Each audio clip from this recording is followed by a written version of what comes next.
do stuff for me. Okay, so we're live, guys.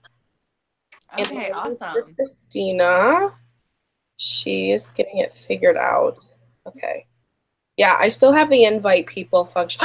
There she Hey, is! hey. Hi. This is Oh like my the best gosh, thing ever. Like yay. we're all other than Kay and I, we're like genuinely meeting for the first time right now. This is so cool. I know. Yeah. It's so weird how it's like constantly flashing back and forth. Yeah. Yeah, why is it doing that? So Does it do it that? Mhm. Go ahead, Katie. Oh, sorry.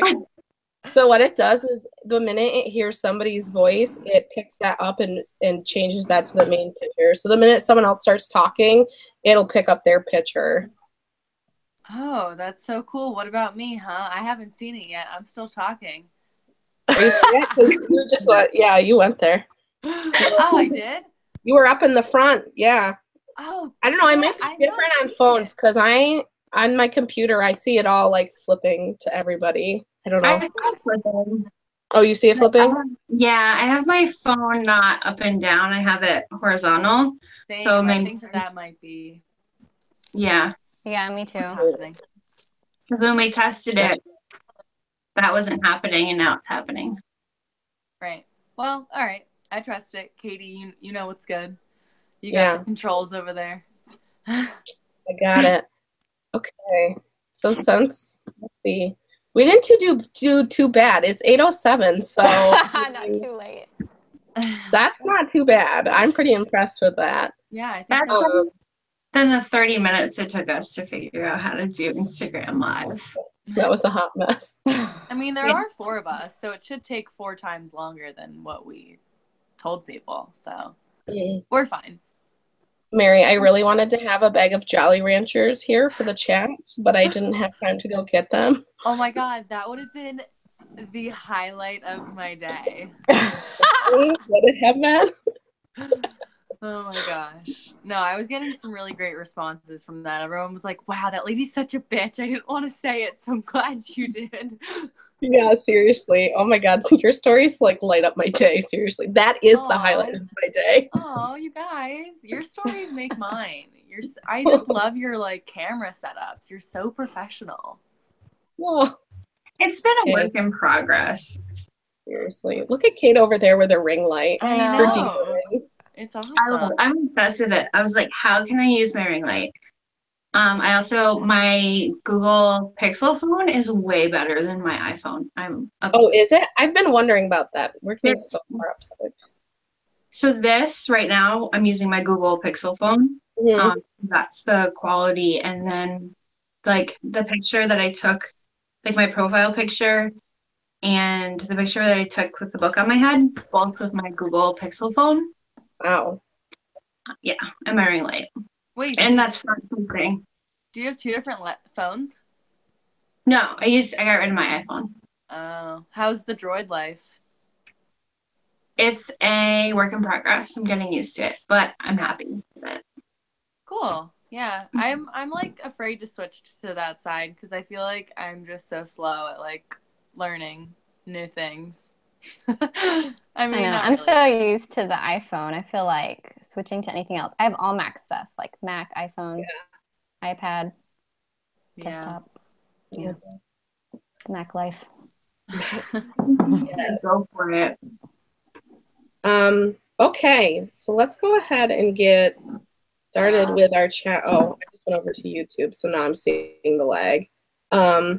Okay, so I guess we can go ahead and introduce ourselves for anybody that's watching. I guess I can start. So my name's Katie. I'm 27.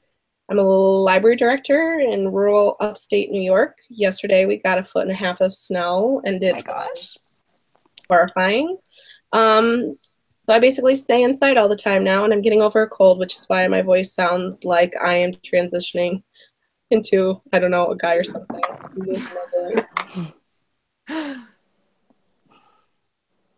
What's going on? I went there. All right. I guess I do not sound like a man. I sound like Minnie Mouse. So I'll go next. I'm Kate. I am 28. I work in finance, and I live right outside of Boston, Massachusetts. Okay. Cristina, you're up. Okay, me. I'm Cristina. Awesome. I'm 27. Right now, I'm a stay-at-home mommy of a toddler. Before that, I was a teacher, elementary. I love the little ones. And yeah, I'm in the South. So it's in the 20s and 30s right now, and that's really cold.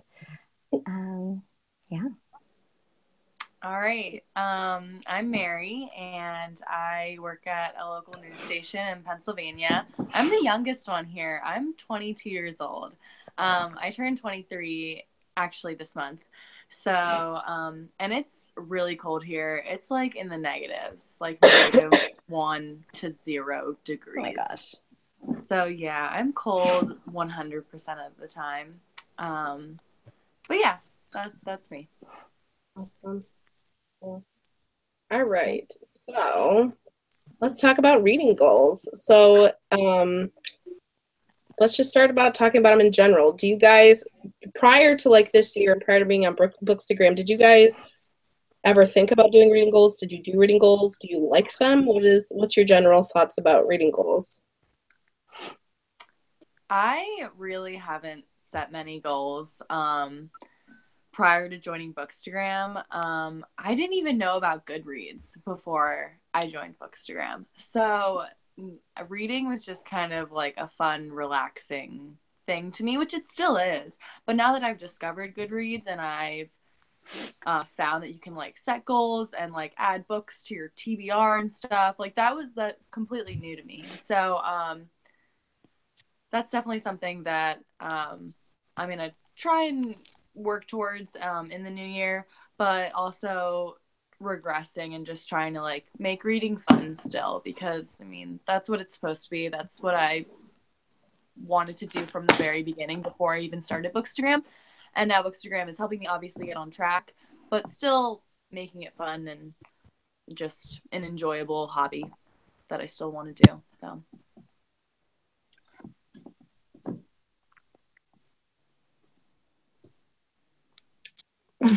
Sorry, guys.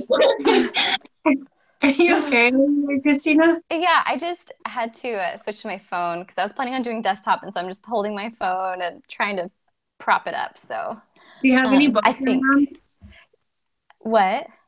Do you have any books around? Books. I actually just fixed it up. I do have books around, but I have it on my cup that propped up with 2 rolls of tape. So it's good. There you go. Yeah. Yeah. In terms of goals, I never really had any reading goals. I think that Bookstagram is what made me feel like I had to have reading goals in a weird way. Like I never set a number for myself until this year, and it was good. I feel like it kind of pushed me to read more than I normally would, but at the same time, I felt like it became a competition in a weird way. I hear you. I feel the same way. Like, just joining the online community, like the online book community in general, just made me learn about so many new books. And I just kind of started feeling rushed to read them all. So I think, yeah, finding the online community has definitely changed that. But I hadn't set goals. I'm like Mary. I hadn't really set goals before. Like reading was just more for relaxing and what I did for fun. But I do like flexible goals. So yeah, because I think I don't know, are we all like mood readers here? I definitely am. Yeah, I am, since I read Reading People. Yeah, I just feel like forcing yourself to read certain books, doesn't work, at least for a lot of people. Like if I have really strict goals and I'm forcing myself to read a certain book, then I'm not going to be reading if I'm not enjoying it, you know? So just flexible goals are good. Yeah. I set one goal last year for 2017, which was to read 52 books. So it was just Goodreads reading challenge, which is the only part of a reading goal that I ever thought of. And I mean, I've like talked about this incessantly on my stories, but like after doing that, I quickly realized that I was just reading books that like were shorter or like graphic novels, and I don't have anything against graphic novels. I found some ones that I really like because of it, but like I would just automatically go to those kinds of, shorter fiction or graphic novel just to push me through to get to my reading goal, to hit that number. And so I feel like my reading life for 2017, like I'm glad I felt like I read more books throughout the year, but I didn't feel like I read widely or critically perhaps. And so, yeah, I think it's interesting now, like with 2018 being here, to consider like what reading goals mean, because I honestly feel like there's obviously pros and cons to everything, but I don't know as though, like, I think you got to be really careful with how you set reading goals, because I don't think they're always doing what you think they're going to do for your reading life. Yeah, that's a really good point. I actually did set a reading goal this year of 50 books, and I really don't care if I meet it or not. Like, I'm not gonna like struggle through and try and, just race to that deadline and race to that, like, just to meet it. Hopefully, like, I hope that doesn't, like, consume my mind when it comes to December of 2018, where I'm like trying to rush. But, I just kind of set it to see, where I can go.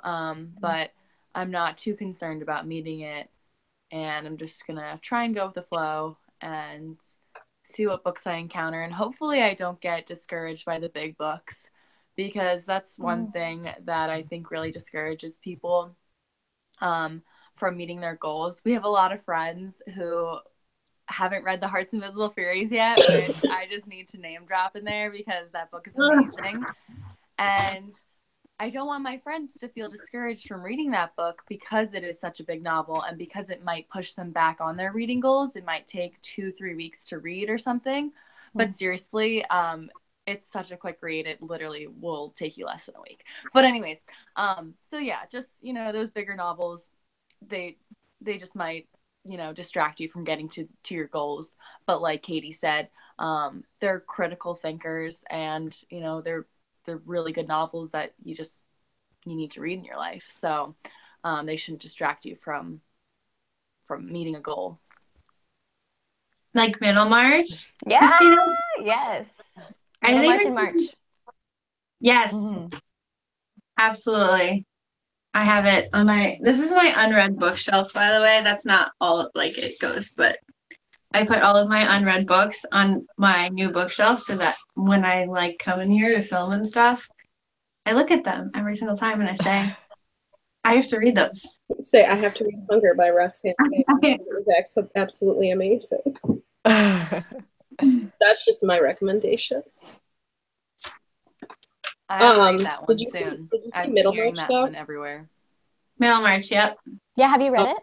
And that one too. No, I haven't, but I took a novel class in college and I read some of George Eliot's stuff, but that wasn't one of them. So I'd be interested in reading that for sure. Middlemarch in March. It's gonna be a thing. We're gonna make it. Yeah, that was hashtag Middlemarch in March. It could be a Middlemarch in March in May, but it'll happen. Yeah.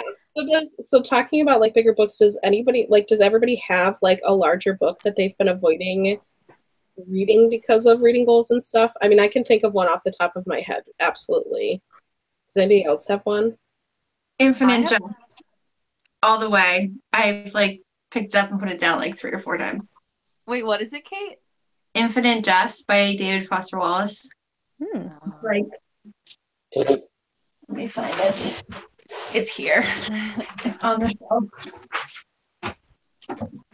Well, I have one. Well, I think I have two. It's Memoirs of a Geisha, which I just posted on my story for the Unread Shelf project. I know that it's a great book. People talk about it. Oh, wow. Yeah, that's a big one. Yeah, It's a big one. You could take somebody out with that. You definitely could be used as a weapon. 1,070 pages. Wow. It's awesome. I know, you guys, sorry. Anyway. Wow. The two books I'm talking about are not nearly that long, but they are Memoirs of a Geisha and oh god, I'm drawing a blank. Oh, The Goldfinch. Oh yeah. I love The Goldfinch. Yeah, I know. They're like classics, and I mean, not truly classics, but like, ones that people really love. So I definitely want to get to those in 2018. I would audiobook it. The guy who's the narrator is awesome. Really? Thanks for the suggestion. I totally will. I love audiobooks, so. Yeah, I'm trying to think what one I want to read. I know one I want to read this year is Lonesome Dove. Mm-hmm. So it's a Western. I haven't really read Westerns. Have you read it, Katie? I haven't, but my mom and grandma, like for some reason, are obsessed with like Western romances, so that title is very familiar to me. Okay, yeah, I want to read it. I'm in the Modern Mrs. Darcy book club, and it was one of the picks one month, and I didn't get to it because it was so big and scary. But yeah, I want to read it this year. And Middlemarch is another one. I'm trying to think. Yeah. But one that I loved was The Name of the Wind a few years ago, which is big and that's Rothfuss, can be intimidating. Right? Yes. I have so many people recommend that to me time and time again when I like ask for fantasy recommendations. So that's like on my radar to try and read. I think you will really like it, but I don't know. I feel like, isn't that one where, is there another book after The Name of the Wind, or is that the one where we're like waiting for it and it's been 50,000 years since like anything's come out? The sequel, the second one is out, but the third one is the one we're waiting on. Okay. Yeah, because like I hear people like being like really irritated about that, and so that scares me because I just started the second book in the Darker Shade of Magic trilogy, and several people DM'd me, and they were like, literally have the third one on hand because the second finish the second book, like you're going to have to pick it up. So that always makes me nervous, like to be left on a cliffhanger and the author be like, oh, well, I'll let you know when I decide to finish the next book in the series and you can just stay there. Yeah, I'm trying to remember if it ends on a cliffhanger or not, but yeah. What were you going to say, Kate? Just sometimes it's better to wait until the whole series is finished and then jump in. Or just like Louise Penny, who writes like 8 books and then forever. She's a one-a-year author, so you don't have to wait too long with her. That is the nice thing. Although at the library, okay, I don't want to get into too many tangents, but when Louise, like the patrons, like I swear I could set up like a wrestling ring and they could like fight each other for it because Louise Penny is like God to those people. They are obsessed with her. I thought solar eclipse classes were going to be the death of me this summer at the library, but Louise Penny honestly almost took the cake. She's one of my favorites, so I'd probably be wrestling there too. You guys, I haven't read any of her books. I literally, oh my God. I read the first one in that series, and she's got a really wonderful way of writing. It makes you want to go live in Three Pines, and I don't know, I'm hoping that like the mystery aspect of it is maybe a little, I didn't think it was quite as good in the first one I read, so I'm hoping it gets a little better. But I still really liked it. I would agree. I don't want to get on like a Louise Penny tangent or anything either, but yeah, I think it gets better. And the character development is just so good that like the mystery to me isn't even why I read it usually. Yeah. So, yeah, but I think it does get better for sure. Cool. So the book I was going to say, like the really big book that I've been putting off forever is Team of Rivals by, it's like Doris Karen Goodwin. That's not right. I know it's not, but it's the autobiography about Lincoln and his cabinet team because they all were up together for election, and then Lincoln obviously won and then decided that they would make up his cabinet for his presidency. And my dad is like a Civil War buff. And he does not recommend books to people. He keeps to himself about his reading life, but he gave me his copy.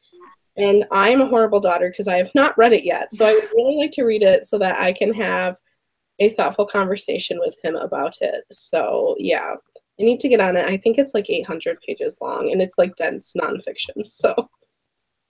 Oh, wow. That's like, that's a lot.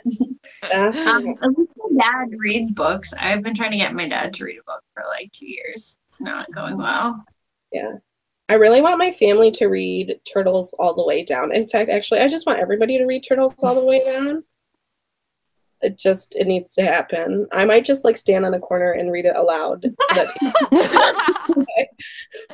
I'm not kidding. You crack me up. Oh my God. Just do like a live video, read it out loud to everyone on Bookstagram. That's true. Just like a 24-hour feed being like, yeah, a live feed.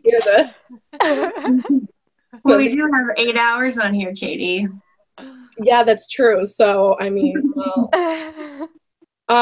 okay. So let me find the questions because I have them right here.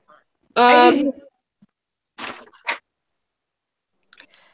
okay, I guess thinking about this year's goals,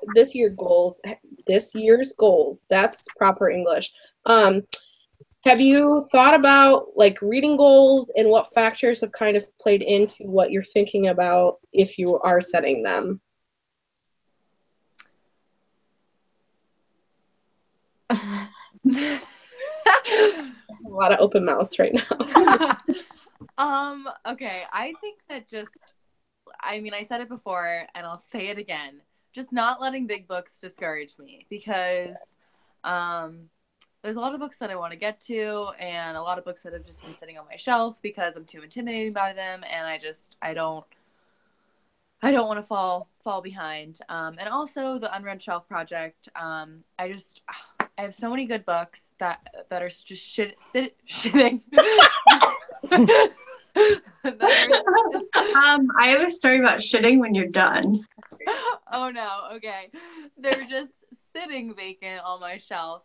And I want to make room for new books. And I really kind of want to keep my bookshelf to the one that I have in my room.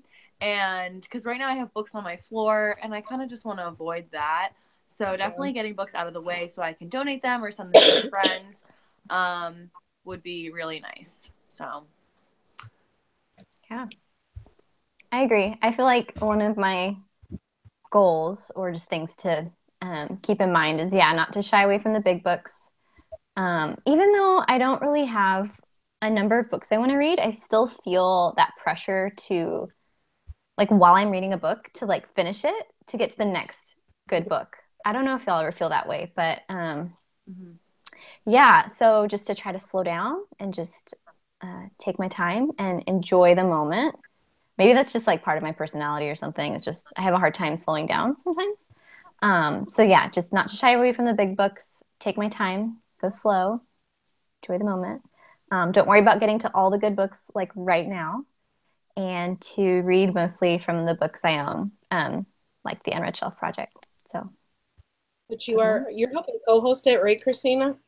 I am. Whitney, her like handle is the Unread Shelf because she thought about that project, I guess, when she joined Bookstagram. And so she's the one who kind of started it. And I was really into it whenever she started talking about it. So she's like, if you want to help. And so, yeah. Yeah, that's awesome. It's such a great idea. I know that's like one of the things that I've been thinking about as I have been considering like what I want to accomplish this year in terms of reading. Yeah. Do you want to talk? Go ahead, Kate. No, I was just going to say if you wanted to talk a little bit more about what it is and what it entails, like if there's challenges and things like that. Yeah. So it's basically just a project to encourage people to read from their own shelves. I guess people who want to read from their own shelves, not to make people do it if they don't want to. But if they want to read from their own shelves, I feel like on Bookstagram, it's really easy to get caught up in just all the books that people are talking about, that a lot of us just like go to the library or buy books that are the ones that people are talking about. And we neglect the ones on our shelves. and we wanted to read them at least at some point. So it's just setting aside time and space to do that in whatever way you want to do it. A lot of people are just saying they maybe want to read like 2 from their shelves a month, or they want to read only from their shelves until they're done, and then they can buy new books or read new books. So that's basically what it is, whatever you want to make it.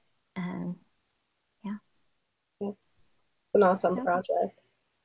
Yeah, I can't wait to knock off some unread books.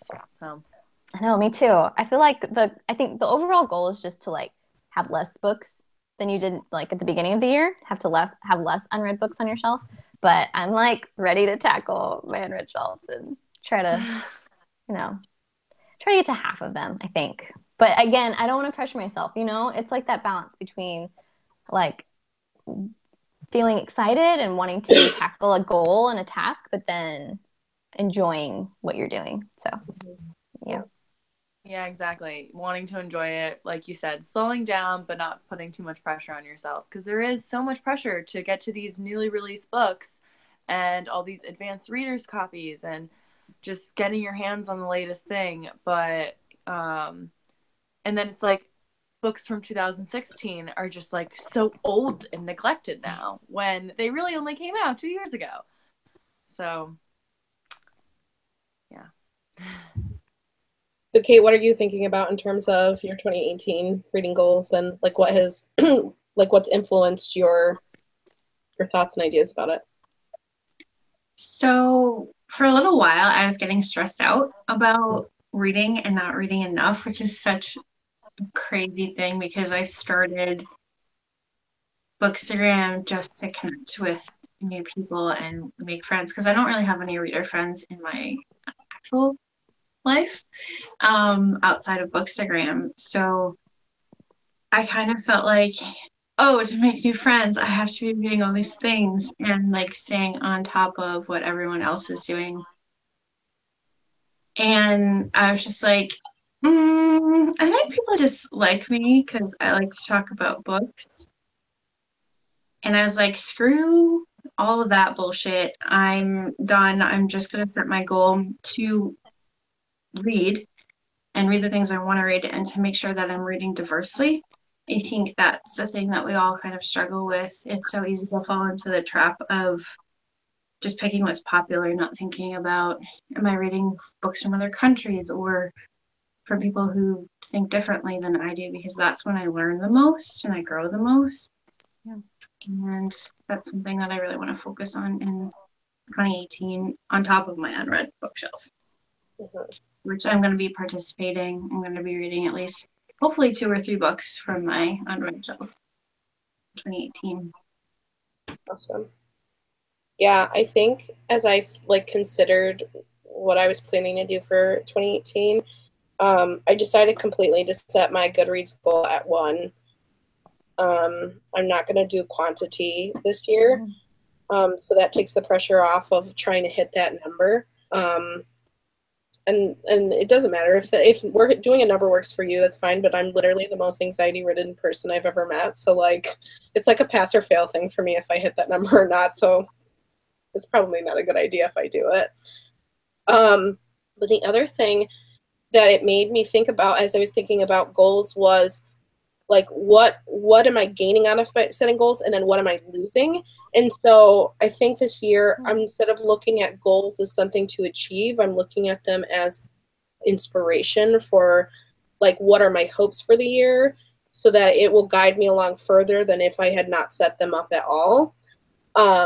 Because I think the thing you lose sometimes when you set reading goals, and especially like really strict reading goals, is that you lose that sense of discovery, because you've set so many parameters that now you don't have an avenue where if you find a book that might not necessarily fit the goals you've set for yourself, then you have to push it aside and you're not going to pick it up because it doesn't fit your goals.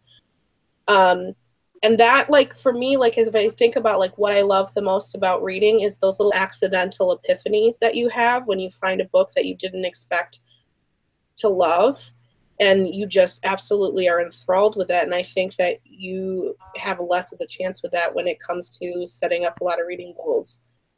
So what I did was, I think, other than not setting a quantity, I'm doing the Harry Potter challenge because I never read the series. My parents literally would not let me, so I'm just, being a total rebel at 27 and reading it. And then I'm doing that, and then I'm reading 25 books I own, which I think I have like 200 that I own that I haven't read, but 25 feels manageable.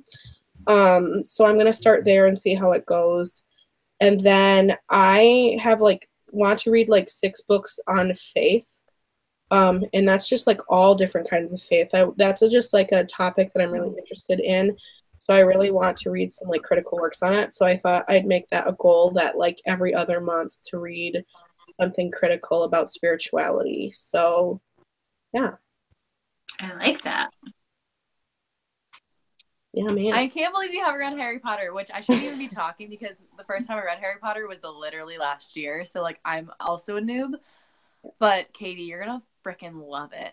What I've been doing, which I've really enjoyed, is that I read the book and then I watch the corresponding film, which, okay, I hope my mother never sees this video, but my mom's a total hypocrite because she let us watch the first Harry Potter movie when I was 10, and I got grounded for a week for trying to sneak the Chamber of Secrets into my house without her noticing. And my mom is literally, I'm pretty sure she is God because she is omniscient. She knows everything. So. Wait, why wouldn't she let you read Harry Potter? Was it too magical and just not? So I come from a Catholic background, and in Catholicism, there's a very strict no about wizard and witches and witchcraft. So I couldn't watch. Do you remember Fantasia, that Disney movie, Fantasia? Mm-hmm. Yeah. So we could watch it right up into the part where Mickey Mouse started dancing with his broom, and then my mom would fast forward through it. I can't believe that because Harry Potter is what made me a reader. So for you not to be able to read it just blows my mind. Yeah. No, I wasn't allowed to either until high school, Katie. So you're not alone. See, solidarity, my friends. Yeah. Solidarity. Yeah. Yeah, it was interesting. I mean, yeah, there was a lot of restrictions on my life. I literally I need to stop trying to use that word like it means something. But I even had a conversation with my mom when I was 16, 17, because that was the year Twilight came out, and everyone was like, oh my God, you need to read Twilight. And so I wanted to read it, and she was like, I just don't feel comfortable with you reading about vampires. And I was like, I'm 16. Can I literally do something? I don't even have my license. I can't go anywhere. So. Just let me read about vampires, Mom. Have you actually I'd be interested to have you have that conversation with your mom. Oh yeah. Honestly, is it okay? I'm pretty much the coolest person in high school. I had a ton of friends. And by that I mean I didn't. Oh. That's okay. I used to wear rainbow eyeshadow and really emo and oh yeah, girl. Oh, I bought all my skinny jeans at Hot Topic. I was emo. I was emo in high school. I had bright green checkered Vans that I will love to death. That was real cool. I would love to see a picture of all of us in high school, except my high school was only 5 years ago, but actually that's kind of long ago now. Oh my God. 10 years, Mary, so I could be 10 years. Substantially older sister. Aw. But Katie, I was gonna say, now you have a ton of friends. I know. All virtual, but you still have friends. Literally. It's real now. College, it got a lot better. Once I got into college, things really took a turn for me. So thank God high school was the best forever. Yes, it was. Mm-hmm. I felt like I found my people there for sure. High school is I went to a really small high school, so it's if I didn't mesh with the 20 people in my class, then I was out of luck. So yeah, I feel you, Katie. Yeah, college is where it's at, man. That's what makes or breaks you. If you're cool in college, you're set for the rest of your life. So I was kind of lame in college. I played board games every Friday night. Yeah, absolutely. I feel like that makes you cool.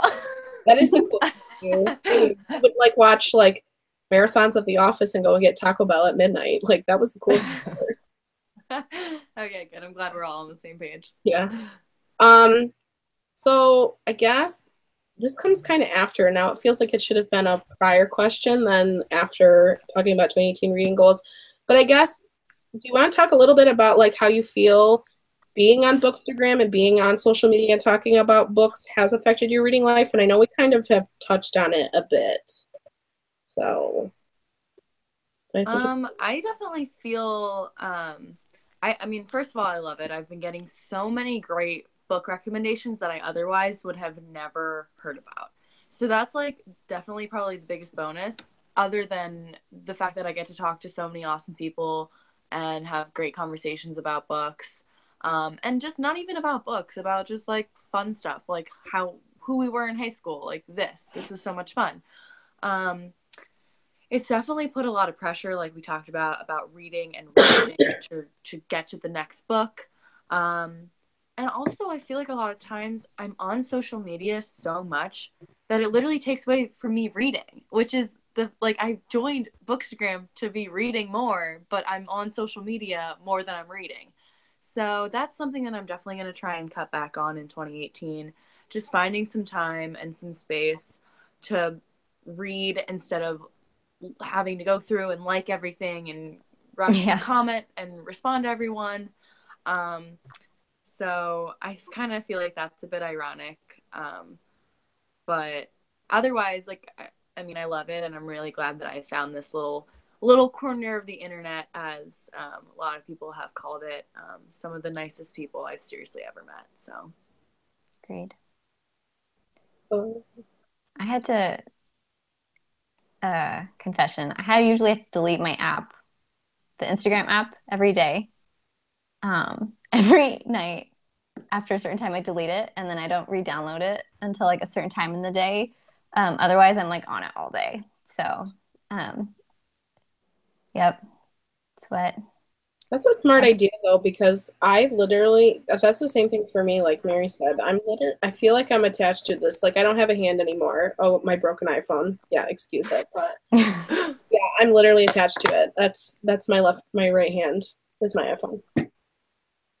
Yeah. But I like that. But Kate, you Kate?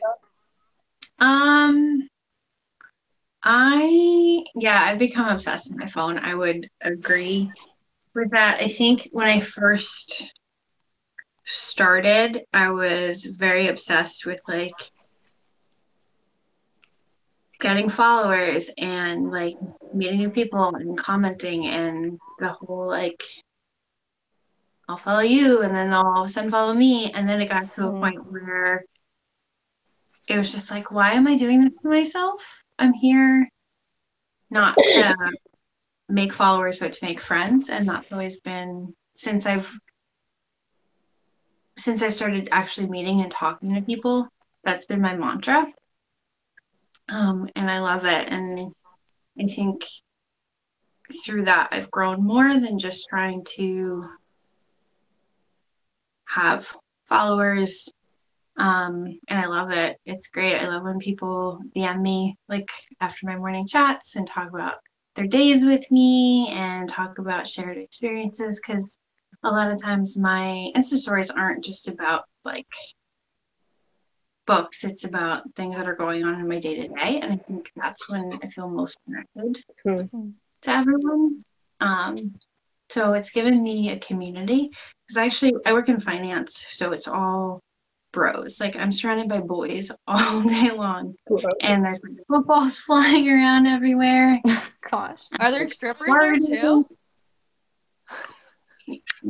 They actually play with footballs, like in the newsroom. I can't even tell you how many times I've been hit in the head with a football at work. Like it's funny. So to find Bookstagram and have this great core group of buddies has been absolutely amazing. Yeah. I'm so grateful for it. Yeah, I feel like Instagram is like my number one place, or really my only place to get recommendations, because of the fact that people are so enthusiastic about sharing what they want to read, and you have so many personal conversations. But I've definitely fallen into the pitfall of being obsessed with my phone. and checking it all the time and stuff. There was something else I was going to say, though.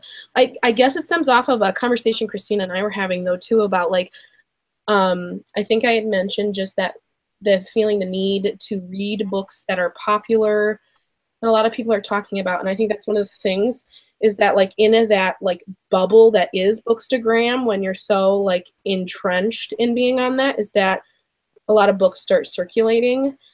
And it's a lot of the same stuff all the time, like repeatedly over and over and over again. It's the same thing on BookTube too. And some of that is just through conversation, and some of that is through a lot of arcs and marketing getting done to make sure the book gets talked about.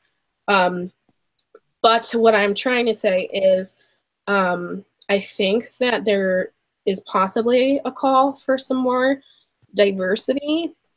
And that's not to say that there isn't necessarily different book accounts out there already, but I think that, like, with projects like the Unread Shelf Project, and, like, taking like your own inventory of what you want out of your Bookstagram account and stuff, it opens up the opportunity to say, like, what could I be doing in this, like, little corner of the internet that is not necessarily the same, so that, like, we're, like, continuing the conversation, not just, like, going in the same, like, cyclical manner of talking about the same thing.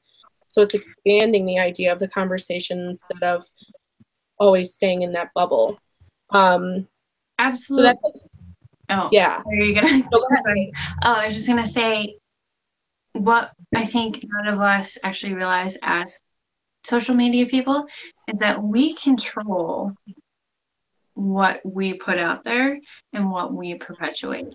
So if we keep putting ourselves, we're doing this to ourselves, right? So we reach out to the publishers send us the art copies, we put them on our feeds, and then our friends, they repost, we do giveaways of the same books. We're perpetuating our own cycle. But if we actively go through our archives and our bookshelves and we put those books out in front, we can change the conversation. And I think that's what we should be doing, especially with things like the unread bookshelf, instead of falling into the trap. Yeah. And even, like, Kate and I had a conversation about the book club that we're going to be doing with this collaborative project with Litris. And one of the books we talked about was The Idiot by Elif Bachman, right, Kate?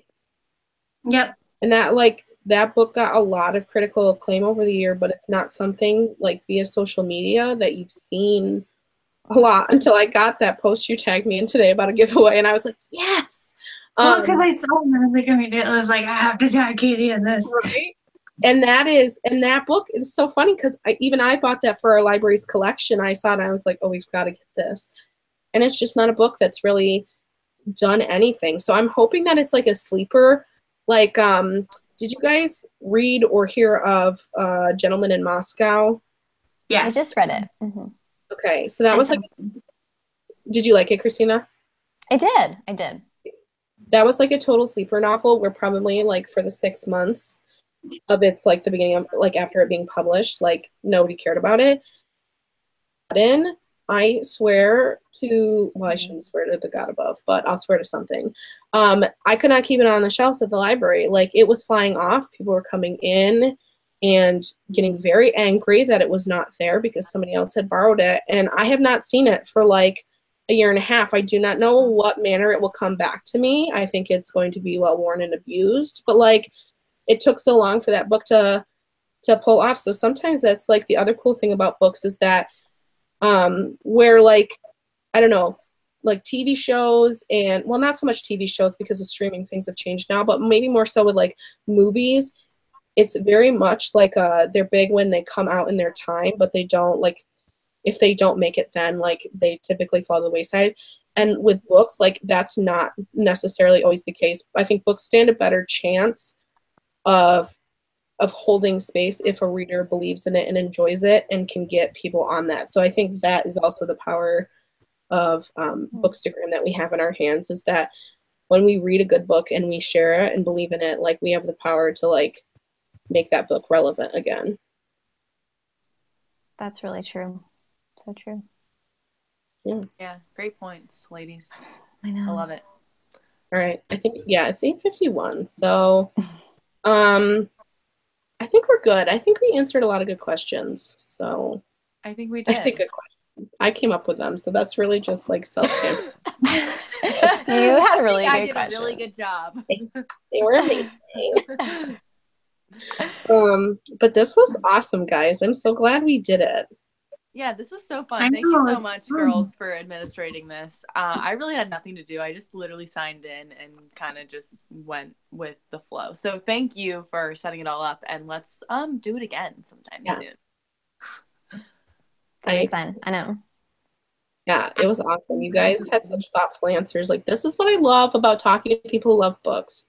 Like, even my book club that I'm a part of, like, we have such thoughtful conversations. It literally, like, warms my heart and is what sustains me through the dark days and the days without coffee. I don't want to know those days. I know. That's like a miserable day. Yeah, it is. Why would you do that ever? Because I'm forgetful. Literally, if my head wasn't screwed on, like, I'd leave that at home before I went to work. Yeah, speaking of work, I have to be there in like 3 hours. So oh gosh, up. Oh. So it's time for you to sign off. All right, well, I'm gonna stop the broadcast and then it'll take us off and we can just say goodbye. So thanks everyone that tuned in. It was awesome that you signed on and listened. I didn't even check to see if someone said this is great. So that's awesome. So we didn't have any questions. So that's okay, but they said this is great. So all right, I'm gonna take off broadcast.